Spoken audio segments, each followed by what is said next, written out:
Malaikatul Maut diceritakan dalam sebuah hadis dari Nabi SAW. Beliau bersabda, ketika Allah Subhanahu wa Ta'ala menciptakan malaikat maut, Allah membuat hijab dari para makhluknya dengan beribu-ribu hijab yang besarnya melebihi langit dan bumi. Dan jika semua air yang ada di lautan dan sungai-sungai ditumpahkan di atas kepalanya, maka tidak akan setetes pun jatuh ke bumi. Dan seandainya dunia yang terbentang dari barat sampai timur berada pada tangannya, maka bagaikan meja yang di atasnya ada hidangan dan diletakkan di depan seorang pemuda yang akan memakannya sekehendak hatinya. Dengan begitu, malaikat maut bisa membolak-balik dunia sebagaimana manusia membolak-balik uang logam yang ada di tangannya. Malaikatul maut diikat dengan 70.000 rantai. Setiap rantai panjangnya sama dengan perjalanan selama 1000 tahun.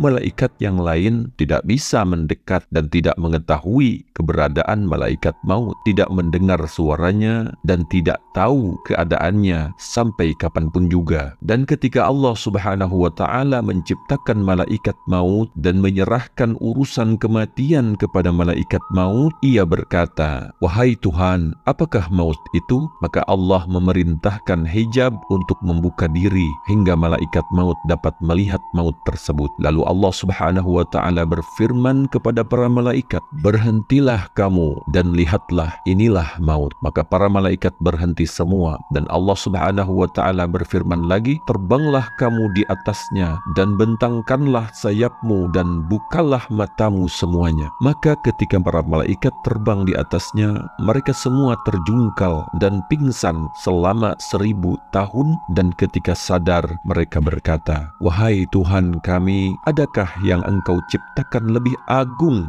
dari ini?" Allah Subhanahu wa Ta'ala menjawab, "Akulah yang menciptakan maut dan akulah yang lebih agung, lebih besar dari maut, dan setiap makhluk pasti akan merasakan maut." Kemudian Allah Subhanahu wa Ta'ala berfirman, "Hai Israel, ambillah maut itu dan aku serahkan dia kepadamu." Lalu Israel berkata, "Wahai Tuhanku, apakah aku kuat mengambilnya? Sesungguhnya dia lebih besar dariku." Maka Allah memberikan kekuatan kepada malaikat Israel, lalu diambilnya maut tersebut dan disimpan di tangannya. Maka berkatalah maut, "Wahai Tuhanku, izinkanlah aku menyampaikan undangan di langit 1 kali." Maka Allah pun mengizinkannya, dan berkatalah maut dengan suaranya yang lantang, "Akulah maut yang akan memisahkan antara orang yang saling mencintai. Akulah maut yang akan memisahkan antara suami dan istri. Akulah maut yang memisahkan anak-anak perempuan dengan ibunya. Akulah maut yang memisahkan antara saudara laki-laki dan saudara perempuannya. Akulah maut yang merusakkan rumah-rumah dan gedung-gedung. Akulah maut yang meramaikan kubur. Akulah maut yang akan mencarimu dan menemuimu walaupun di gedung yang kokoh, dan semua makhluk pasti akan merasakan aku." Dan sesungguhnya orang-orang kafir, munafik dan durhaka, ketika maut mendatanginya, turunlah malaikat azab di sebelah kirinya. Wajahnya hitam legam, matanya melotot, bersamanya terdapat bermacam-macam azab. Malaikat azab duduk menjauh darinya hingga malaikat maut datang. Dan ketika malaikat maut datang pada orang tersebut, ia berdiri di hadapannya dengan rupa yang sangat menyeramkan. Lalu jiwa orang tersebut berkata, "Siapakah engkau dan apa yang engkau inginkan?"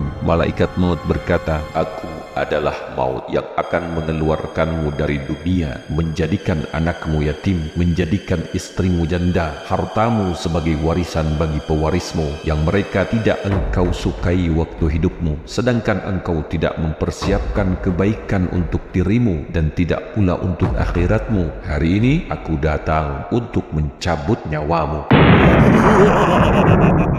Maka ketika mendengarkan perkataan tersebut, mayit memalingkan wajahnya ke dinding dan dilihatnya malaikat maut berdiri di situ. Maka ia memalingkan wajahnya ke arah yang lain dan dilihatnya malaikat maut berdiri di depannya. Berkatalah malaikat maut, "Apakah engkau tidak tahu aku? Akulah malaikat maut yang telah mencabut nyawa ruh ayahmu, dan sebagaimana yang telah engkau lihat dan engkau tidak berguna bagi mereka, engkau tidak bisa mencegahnya. Hari ini aku akan mencabut nyawamu hingga terlihatlah oleh anak-anakmu, kerabatmu, dan teman-temanmu yang dapat mengambil hikmah darimu hari ini. Aku malaikat maut yang telah merusak kaum-kaum terdahulu yang lebih kuat, lebih kaya, dan lebih banyak anaknya dari kamu. Kemudian malaikat maut berkata pada orang tersebut, bagaimana pandanganmu tentang dunia? Ia pun berkata, menurut pandanganku, dunia itu penuh dengan tipu daya. Lalu Allah menjadikan dunia dengan bentuk sesuatu dan berkata,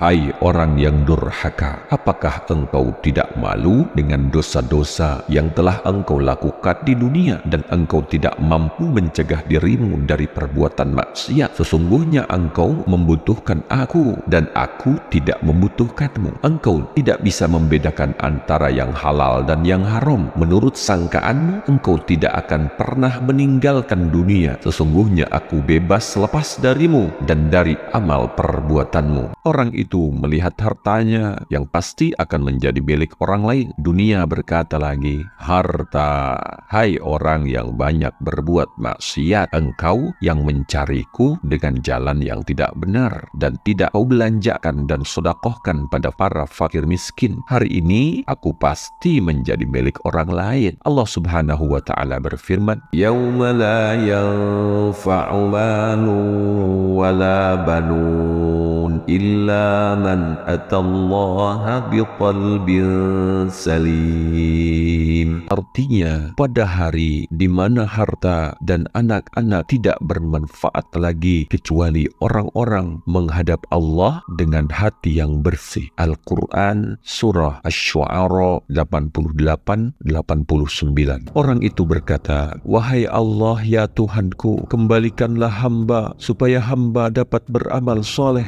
dari apa yang telah hamba tinggalkan. Maka Allah Subhanahu wa ta'ala berfirman, idza jaa ajaluhum fala yastakhiruna sa'atan wala yastaqdimun. Apabila telah datang ajal mereka, maka mereka tidak dapat mengundurkannya barang sesaat pun dan tidak pula dapat mendahulukannya. Kemudian malaikat maut mengambil nyawanya. Bila dia seorang mukmin, maka keberuntungan baginya, artinya akan dimasukkan dia ke dalam surganya Allah. Dan jika dia orang kafir atau orang munafik, maka celakalah dia, sebagaimana firman Allah Subhanahu wa ta'ala, kalla inna kitabal fujjari lafi sijjin. Sekali-kali jangan curang, karena catatan amal orang-orang yang durhaka benar-benar tersimpan dalam neraka Sijjin. Al-Quran Surat Al-Mutaffifin ayat 7. Demikian, wallahu a'lam bissawab. Assalamualaikum warahmatullahi wabarakatuh.